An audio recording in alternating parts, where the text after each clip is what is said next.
বন্ধুরা, এখন আমরা সবাই জানেন যে ভোটার কার্ড একটি গুরুত্বপূর্ণ কার্ড এবং এখন বহু মানুষের ভোটার কার্ডে কিন্তু বিভিন্ন রকমের ভুল রয়েছে। অনেকের কী রয়েছে, অনেকের নাম ভুল রয়েছে, অনেকের ডেট অফ বার্থ ভুল রয়েছে, অনেকের যে ভোটার কার্ডের ডেট অফ বার্থই দেওয়া নেই, অনেকের কিন্তু ফটো আপডেট করা নেই, অনেক আগের ফটো দেওয়া রয়েছে। তো সেক্ষেত্রে আজকের ভিডিওতে সম্পূর্ণ নতুন পদ্ধতি এবং নতুন নিয়মের মাধ্যমে আপনি আপনার ভোটার কার্ড কীভাবে সংশোধন অথবা আপডেট করবেন তার স্টেপ বাই স্টেপ প্রসেস দেখে দেবো। কীভাবে আপনি নাম, ডেট অফ বার্থ, আপনার বাবার নাম অথবা আপনি মোবাইল নাম্বার আপডেট অথবা ফটো আপডেট কীভাবে করবেন তার লেটেস্ট প্রসেস কিন্তু আপনাদের দেখে দেবো। এবং এই যে আপডেট করলে কতদিনের মধ্যে আপনার সংশোধন হয়ে যাবে, আপডেট হয়ে যাবে, এবং কতদিনের মধ্যে পোস্টের মাধ্যমে আপনার যে নতুন ভোটার কার্ডটি আপনি পাবেন সেটাও কিন্তু জানিয়ে দেবো। এবং সঙ্গে অনেকে কোয়েশ্চেন করেছিল যে কারেকশান করলে কি হিয়ারিংয়ের জন্য যেতে হবে, কোন কোন কারেকশানের ক্ষেত্রে আপনাকে হিয়ারিংয়ের জন্য ডাকা হতে পারে সেটাও কিন্তু জানিয়ে দেবো এই ভিডিওর মাধ্যমে। এবং এই যে ভোটার কার্ডে আপনি কারেকশান করবেন এর জন্য কিন্তু আপনি কোথাও যেতে হবে না, আপনি বাড়িতে বসেই আপনার মোবাইল ফোন থেকেই মাত্র ওই 5 থেকে 10 মিনিটের মধ্যে আপনি অনলাইন আবেদন কিন্তু করতে পারবেন। ঠিক আছে, তো কীভাবে ভোটার কার্ড আপনি সংশোধনের জন্য আপনি কীভাবে অনলাইন আবেদন করবেন, কীভাবে স্ট্যাটাস চেক করবেন এবং কবে আপনার ভোটার কার্ডটি আপনি পাবেন, সমস্ত কিছু জানার জন্য ভিডিওটা প্রথম থেকে শেষ পর্যন্ত অবশ্যই দেখবেন মনোযোগ সহকারে। এবং আমাদের চ্যানেলে প্রথমবার ভিজিট করে থাকলে আমাদের চ্যানেলটিকে সাবস্ক্রাইব করে রাখুন এবং পাশে থেকে বেল আইকনটিকে অবশ্যই প্রেস করে রাখুন। তো চলুন আজকে ভিডিওটা শুরু করা যাক। তো প্রথমত ভোটার কার্ডে অফিসিয়াল ওয়েবসাইটে চলে আসবেন, এর লিঙ্ক ভিডিও ডেসক্রিপশনে প্রোভাইড করে দেবো, সেখান থেকে ডাইরেক্ট এখানে চলে আসবেন। এখানে চলে আসার পর এরপর আপনি কী করবেন, এখানে দেখতে পাচ্ছেন যে log in and sign up button রয়েছে। প্রথম কিন্তু আপনি এই লগ ইন বাটনে ক্লিক করবেন। এই লগ ইন বাটনে ক্লিক করে দেওয়ার পর যাদের আগে থেকে সাইন আপ হয়েছে তারা কিন্তু মোবাইল নাম্বার বসিয়ে লগ ইন করবেন। এবার যদি আপনি নতুন হয়ে থাকেন সেক্ষেত্রে সাইন আপ অপশানে ক্লিক করে এখানে আপনার মোবাইল নাম্বার, আপনার নাম, আপনার সমস্ত ডিটেলস বসিয়ে আপনি সাইন আপ করে নেবেন। আমার অলরেডি সাইন আপ হয়েছে, সেই জন্য মোবাইল নাম্বার বসিয়ে ক্যাপচা বসিয়ে রিকোয়েস্ট ওটিপি বাটনে ক্লিক করলাম। ক্লিক করে দেওয়ার পর মোবাইল নাম্বারে ওটিপি যাবে, সেই ওটিপিটা বসিয়ে ভেরিফাই অ্যান্ড লগ ইন অপশানে কিন্তু ক্লিক করবো। করে দেওয়ার সঙ্গে সঙ্গে লগ ইনটা কিন্তু হয়ে যাবে এবং ড্যাশবোর্ডটি আপনার সামনে এইভাবে কিন্তু ওপেন হয়ে গেল। ঠিক আছে, এরপর আপনি কী করবেন, এরপর দেখতে পাচ্ছেন একটু নিচের দিকে আসবেন, যেহেতু আপনি ভোটার কার্ড কারেকশান করতে চাইছেন একটু নিচের দিকে আসার পর এখানে দেখতে পাচ্ছেন ফিল ফর্ম 8 কারেকশান, এই অপশানে ক্লিক করবেন। এই অপশানে ক্লিক করে দেওয়ার সঙ্গে সঙ্গে নেক্সট পেজ কিন্তু আপনার সামনে ওপেন হয়ে যাবে। এরপর এখানে বলা হয়েছে আপনি নিজের কারেকশান করতে চান না আপনি অন্য কারোর করতে চান, পরিবারের অন্য কারোর। আমি নিজের করতে চাই, সেই জন্য এখানে সেলফ এখান থেকে সিলেক্ট করে নিলাম। করে নেওয়ার পর এপিং নম্বর অর্থাৎ যে ভোটার কার্ডের নাম্বারটা সঠিকভাবে বসিয়ে দেবেন। বসিয়ে দেওয়ার পর এখানে কী করবেন, এখানে সাবমিট বাটনে ক্লিক করবেন। সাবমিট বাটনে ক্লিক করে দেওয়ার সঙ্গে সঙ্গে নেক্সট পেজ কিন্তু আপনার সামনে এইভাবে ওপেন হয়ে যাবে। এখানে আপনার নাম, আপনার সমস্ত ডিটেলস লেখা রয়েছে। এটা দেখে নেওয়ার পর ওখানে ওকে বাটনে ক্লিক করবেন। ওকে বাটনে ক্লিক করে দেওয়ার সঙ্গে সঙ্গে নেক্সট পেজ আপনার সামনে ওপেন হয়ে যাবে। এরপর আপনি কী করবেন, এরপর এখানে দেখতে পাচ্ছেন কারেকশান অপশান, সেকেন্ড যে অপশানটা, যেহেতু আপনি কারেকশান করতে যান সেই জন্য এখানে correction of enter existing electoral role, এই যে সেকেন্ড অপশানটা এটা সিলেক্ট করে এখানে ওকে বাটনে ক্লিক করবেন। ওকে বাটনে ক্লিক করে দেওয়ার সঙ্গে সঙ্গে নেক্সট পেজ কিন্তু দেখতে পাচ্ছেন আপনার সামনে এইভাবে ওপেন হয়ে গেল। এখানে আমার স্টেট ডিস্ট্রিক্টের নাম দেওয়া রয়েছে। এবার আপনি নেক্সট বাটনে ক্লিক করবেন। নেক্সট বাটনে ক্লিক করে দেওয়ার পর এখানে আপনার নাম এবং আপনার এপিক কার্ডের নাম্বার লেখা রয়েছে। এরপর কিন্তু খুবই গুরুত্বপূর্ণ, এখানে দেখতে পাচ্ছেন যে আধার ডিটেলস, সেই জন্য আপনি কী করবেন, এখানে আধার নাম্বার আপনি সিলেক্ট করবেন। করে দেওয়ার পর আপনার আধার কার্ডের নাম্বারটা সঠিকভাবে কিন্তু বসিয়ে দেবেন। বসিয়ে দেওয়ার পর তারপর মোবাইল নাম্বার, এটা আপনি সেলফ সিলেক্ট করে আপনার যে মোবাইল নাম্বারটা সঠিকভাবে বসিয়ে দেবেন।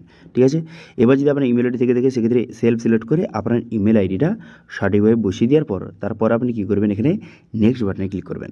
নেক্সট বাটনে ক্লিক করে দেওয়ার পর এরপর দেখতে পাচ্ছেন এখানে কিন্তু পরিষ্কারভাবে বলে দেওয়া হয়েছে যে কী কী কারেকশান আপনি করতে চান। একসঙ্গে আপনি কিন্তু ম্যাক্সিমাম 4টির বেশি কারেকশান করতে পারবেন না, একবারে আপনি 4টির বেশি কারেকশান করতে পারবেন না।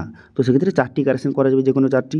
তো সেই জন্য আপনি কী কারেকশান করতে চান আপনাকে সিলেক্ট করতে হবে। আপনাদের একে একে সমস্ত ডিটেলস দেখিয়ে দেবো। প্রথম আপনাকে দেখিয়ে দিচ্ছি যে নাম, অ্যাড্রেস, ডেট অফ বার্থ এবং ফটো, এই 4টি কারেকশান করে দেখাচ্ছি। তারপরে আরও বাদবাকি 4টি আপনাকে দেখিয়ে দেবো।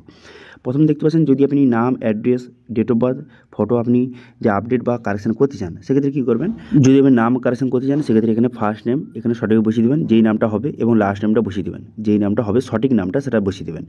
তো এখানে ইংলিশে টাইপ করে দেওয়ার সঙ্গে সঙ্গে দেখতে পাচ্ছেন বাংলায় কিন্তু অটোমেটিক নামটা চলে এলো। এবার এখানে বাংলা নামটা যদি টাইপের ভুল হয় সেক্ষেত্রে এখানে যে কিবোর্ড অপশানে ক্লিক করে এখানে টাইপটা করে নেবেন। এবার সার নেম আপনার পদবিটা এখানে সঠিকভাবে বসিয়ে দেবেন। তারপর ডেট অফ বার্থ, আপনার যেই ডেট অফ বার্থটা হবে সঠিক যে ডেট অফ বার্থটা সেই ডেট অফ বার্থটা এখান থেকে আপনি সিলেক্ট কিন্তু করে নেবেন। যদি ডেট অফ বার্থ কারেকশন করতে যান সেক্ষেত্রে সঠিক যে ডেট অফ বার্থটা হবে সেই ডেট অফ বার্থটা সঠিকভাবে এখান থেকে আপনি সিলেক্ট কিন্তু করে নেবেন। ঠিক আছে, এরপর অ্যাড্রেস, যদি আপনি অ্যাড্রেস আপডেট বা কারেকশন করতে চান সেক্ষেত্রে যে নতুন অ্যাড্রেসটা হবে সঠিক যে অ্যাড্রেসটা হবে সেটা আপনাকে বসিয়ে নিতে হবে। সেই জন্য কী করবেন, এখানে হাউস নাম্বার বসিয়ে নেবেন, বসিয়ে নেওয়ার পর তারপর স্ট্রিট নেম বসিয়ে নেবেন, বসিয়ে নেওয়ার পর টাউন বা ভিলেজের নাম, এখানে ভিলেজের নামটা বসিয়ে নেবেন। বসিয়ে নেওয়ার পর তারপর আপনি কী করবেন, তারপরে নিচে নিচের দিকে আসার পর দেখতে পাচ্ছেন যে পোস্ট অফিস, এখানে পোস্ট অফিসের নামটা বসিয়ে নেবেন। বসিয়ে নেওয়ার পর পিনকোড বসিয়ে নেবেন। বসিয়ে নেওয়ার পর তহসিল বা মণ্ডল অর্থাৎ যে আপনার পাড়ার নামটা বসিয়ে নেবেন। সবগুলো ইংলিশে টাইপ করবেন, বাংলায় কিন্তু অটোমেটিক চলে আসবে। তারপর স্টেট ডিস্ট্রিক্টের নাম দেওয়া রয়েছে। এবার ফটো, যদি আপনি ফটো আপডেট করতে চান তো সেক্ষেত্রে এখানে দেখতে পাচ্ছেন ফটোর সাইজ কিন্তু দেওয়া রয়েছে বর্তমানে যে 3.5 4.5 সেমি এবং হোয়াইট ব্যাকগ্রাউন্ড কিন্তু হতে হবে, পিছনে সাদা ব্যাকগ্রাউন্ড কিন্তু হতে হবে, দেখতে পাচ্ছেন এইভাবে। তারপরে কিন্তু ফটো আপলোড হয়ে যাওয়ার পর এখানে সেভ করে দেবেন। আপনার কিন্তু ফেসটা ডিটেক্ট হয়ে যাবে, দেখতে পাচ্ছেন হিউম্যান ফেস ডিটেক্ট হয়ে গেল। এইভাবে কিন্তু ফটো আপলোড আপনি সঠিকভাবে কিন্তু করে দেবেন, ঠিক আছে। 2 MBর মধ্যে ফটোটা আপলোড কিন্তু করে দেবেন জেপিজি ফরম্যাটে। তারপরে আপনি কী করবেন, এখানে বলা হয়েছে যে নেম প্রুফ, আপনি যে নেমটা কারেকশন করছেন সেক্ষেত্রে নেম প্রুফ হিসেবে কী ডকুমেন্ট রয়েছে।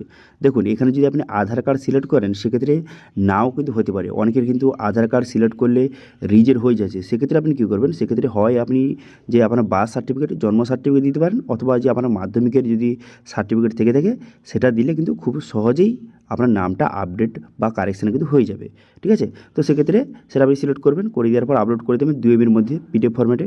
এবার ডেট অফ বার্থ প্রুফ হিসেবে আপনি আধার কার্ড দিতে পারেন, কোনো সমস্যা নেই, অথবা আপনি অ্যাড্রেস প্রুফ হিসেবেও আপনি আধার কার্ড দিতে পারেন, কোনো সমস্যা নেই। 2 MBর মধ্যে আপনি জেপিজি ফরম্যাট অথবা পিডিএফ ফরম্যাটে আপনি ডকুমেন্টসটা আপলোড করে উভয় পাশ কিন্তু আপনাকে আপলোড করে আপনি কিন্তু নেক্সট করে দিতে হবে। এবার যদি আপনি আর 4টে আপনাকে দেখিয়ে দিই, যে এখানে জেন্ডার, তারপরে মোবাইল নাম্বার, তারপরে রিলেশন টাইপ এবং রিলেশন নেম, এখান থেকে যদি আপনি এগুলো কারেকশন করতে চান কীভাবে করবেন। দেখুন প্রথমে জেন্ডার যদি আপনি চেঞ্জ করতে চান, এখানে যদি কারেকশন করতে চান সেক্ষেত্রে সেটা যেটা সঠিক হবে সেটা আপনি সিলেক্ট করবেন। করে দেওয়ার পর এরপর আপনি কী করবেন, যে রিলেশন টাইপ, অনেকের কী হয় যে বিয়ের পর মহিলাদের যে বাবার নাম থাকে সেটা বিয়ের পর সেটা স্বামীর নাম করতে হয়, সেক্ষেত্রে এখান থেকে সিলেক্ট করবেন যে হাজব্যান্ড অপশান আসবে, ঠিক আছে। তো সেক্ষেত্রে হাজব্যান্ড অপশান সিলেক্ট করে রিলেশন যে নেমের জায়গায় তার স্বামীর নামটা সঠিকভাবে বসিয়ে দেবেন, ঠিক আছে। তো সেক্ষেত্রে আপনার ক্ষেত্রে যেটা হয় সেটা আপনি এখান থেকে সিলেক্ট করুন, অথবা যদি আপনার বাবার নাম আপডেট করতে চান বা সংশোধন করতে চান সেক্ষেত্রে ফাদার সিলেক্ট করে তারপরে আবার রিলেশন নেমের জায়গায় আপনার বাবার নামটা সঠিকভাবে বসিয়ে দেবেন এবং সার নেমের জায়গায় আপনার বাবার পদবিটা বসিয়ে নেবেন। এবং যারা মহিলা রয়েছে তারা যদি বাবার নামের জায়গায় স্বামীর নাম আপডেট করতে চান সেক্ষেত্রে হাজব্যান্ড সিলেক্ট করে স্বামীর ফার্স্ট নেম এবং লাস্ট নেমটা বসিয়ে দেবেন। বসিয়ে দেওয়ার পর মোবাইল নাম্বার যদি আপডেট করতে চান মোবাইল নাম্বার বসিয়ে দেবেন। এবার এখানে ডকুমেন্টস আপনাকে সিলেক্ট করতে হবে, যেখানে আপনার যে রিলেশন টাইপ এবং রিলেশন যে আপনি নেমটা আপডেট করছেন সেক্ষেত্রে কী ডকুমেন্টস রয়েছে সেটা আপনি এখান থেকে সিলেক্ট করবেন। 2 MBর মধ্যে আপনি জেপিজি ফরম্যাট অথবা পিডিএফ ফরম্যাটে ডকুমেন্টসটা আপলোড করে দেওয়ার পর আপনি কী করবেন, নেক্সট বাটনে ক্লিক করবেন। নেক্সট বাটনে ক্লিক করে দেওয়ার পর ডিক্লারেশন, এখানে ডেটটা দেওয়া রয়েছে। এবার আপনি কী করবেন, প্লেস, এখানে প্লেসের জায়গায় আপনি ভিলেজের নামটা বসিয়ে দেবেন। বসিয়ে দেওয়ার পর আপনি কী করবেন, এখানে নেক্সট বাটনে ক্লিক করবেন। নেক্সট বাটনে ক্লিক করে দেওয়ার পর তারপরে দেখতে পাচ্ছেন ক্যাপচাটা বসাবেন। ক্যাপচাটা বসিয়ে এখানে সেন্ড ওটিপি বাটনে ক্লিক করবেন। সেন্ড ওটিপি বাটনে ক্লিক করে দেওয়ার সঙ্গে সঙ্গে আপনার মোবাইল নাম্বারে ওটিপি যাবে। সেই ওটিপিটা বসিয়ে প্রিভিউ অ্যান্ড সাবমিট বাটনে ক্লিক করবেন। প্রিভিউ অ্যান্ড সাবমিট বাটনে ক্লিক করে দেওয়ার সঙ্গে সঙ্গে তারপরে কিন্তু নেক্সট পেজ কিন্তু আপনার সামনে ওপেন হয়ে যাবে এবং পুরো পিভিটা কিন্তু আপনার সামনে শো হয়ে যাবে। এবার আপনি ভালো করে পুরো পিভিটা দেখে নেবেন।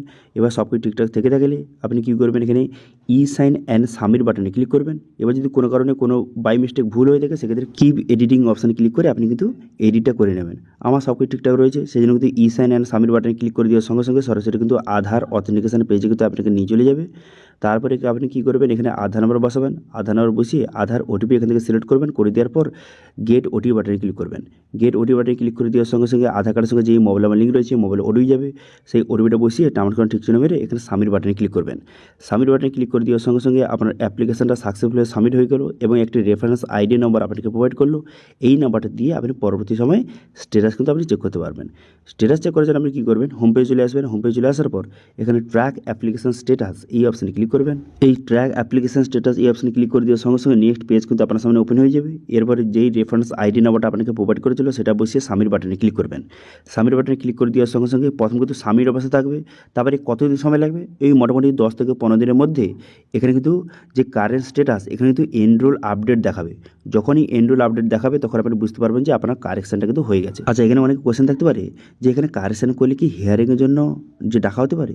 তাদেরকে বলে কি, যদি আপনি অনেক বড় কারেকশান করেন, যেরকম আপনার নাম, ডেট অফ বার্থ, অ্যাড্রেস সমস্ত কিছু কারেকশান করছেন, তো সেক্ষেত্রে কিন্তু আপনাকে হিয়ারিংয়ের জন্য ডাকলেও ডাকতে পারে। সেক্ষেত্রে আপনাকে কল করবে। কল করলে আপনার সমস্ত যে অরিজিনাল ডকুমেন্টস নিয়ে আপনাকে কিন্তু অফিসে একবার কিন্তু ভিজিট করতে হবে, ঠিক আছে। ভিজিট করলে সেখানে ডকুমেন্টস ভেরিফিকেশন হয়ে যাওয়ার পর তারপরে আপনার কারেকশানটা কিন্তু অ্যাপ্রুভ করে দেওয়া হবে। ওকে।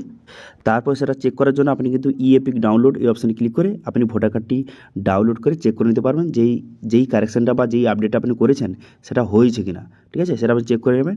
এবার অনেকে কোশ্চেন থাকতে পারে, তাহলে যে পোস্টের মাধ্যমে কি আপনার ভোটার কার্ডটি আসবে? হ্যাঁ, পোস্টের মাধ্যমে কিন্তু আপনার ভোটার কার্ডটি আসবে, হয় পোস্টের মাধ্যমে অথবা যে আপনার বিএলও রয়েছে আপনার এলাকায়, সেই বিএলও কিন্তু যে আপনাকে বাড়িতে কিন্তু যে নতুন যে ভোটার কার্ডটা যেটা আপডেট হয়ে গেল, কারেকশান হয়ে গেল, সেই নতুন ভোটার কার্ডটি আপনার বাড়িতে কিন্তু দিয়ে যাবে। এবার সেটা কতদিন সময় লাগতে পারে? তো সেটা হতে পারে ওই 20 দিন 25 দিন, অনেক ক্ষেত্রে 1 মাসের বেশিও কিন্তু লেগে যায়। আমার ক্ষেত্রে কিন্তু 1.5 মাস পর এসেছিলো, আমি কিন্তু আপডেট করার পর 1.5 মাস পর কিন্তু এসেছিলো। এবার অনেক ক্ষেত্রে গ্রামের দিকে একটু বেশি সময় লাগে, শহরের দিকে একটু কম সময় লাগে। তো সেক্ষেত্রে এই টাইমের মধ্যে কিন্তু যে বিএলও কিন্তু আপনার বাড়িতে নতুন যে ভোটার কার্ডটি আপনাকে বাড়িতে কিন্তু দিয়ে যাবে, ঠিক আছে। এবার যতদিন না বিএলও অথবা পোস্টের মাধ্যমে আপনার যে নতুন ভোটার কার্ডটি বাড়িতে আসে, ততদিন আপনি যে অনলাইন থেকে আপডেট হয়ে যাওয়ার পর, কারেকশান হয়ে যাওয়ার পর অনলাইন থেকে ভোটার কার্ডটি যে ডাউনলোড করে প্রিন্ট আউট করে সেটা আপনি বিভিন্ন কাজে ইউজ করতে পারেন। ওকে, বোঝা গেল বিষয়টি। তো এইভাবে বর্তমানে সম্পূর্ণ নতুন পদ্ধতির মাধ্যমে আপনি ভোটার কার্ডে কিন্তু সংশোধন আপনি করতে পারবেন। এবার এই ভোটার কার্ড সংশোধন বা আপডেট নিয়ে কোনো রকম যদি আপনার কোশ্চেন থেকে থাকে অবশ্যই কমেন্ট করুন, আমি অবশ্যই রিপ্লাই করবো। এবং আজকের ভিডিও ভালো লাগে তাহলে ভিডিওকে লাইক করে দেবেন এবং ভিডিও কিন্তু বন্ধুর সঙ্গে শেয়ার করে দেবেন। এবং আমাদের চ্যানেলে প্রথমবার ভিজিট করে থাকলে আমাদের চ্যানেলটিকে সাবস্ক্রাইব করে রাখুন এবং পাশে থেকে বেল আইকনটিকে অবশ্যই প্রেস করে রাখুন। আজকের ভিডিওটা এই পর্যন্তই, দেখা হচ্ছে নেক্সট ভিডিওতে। Thank you.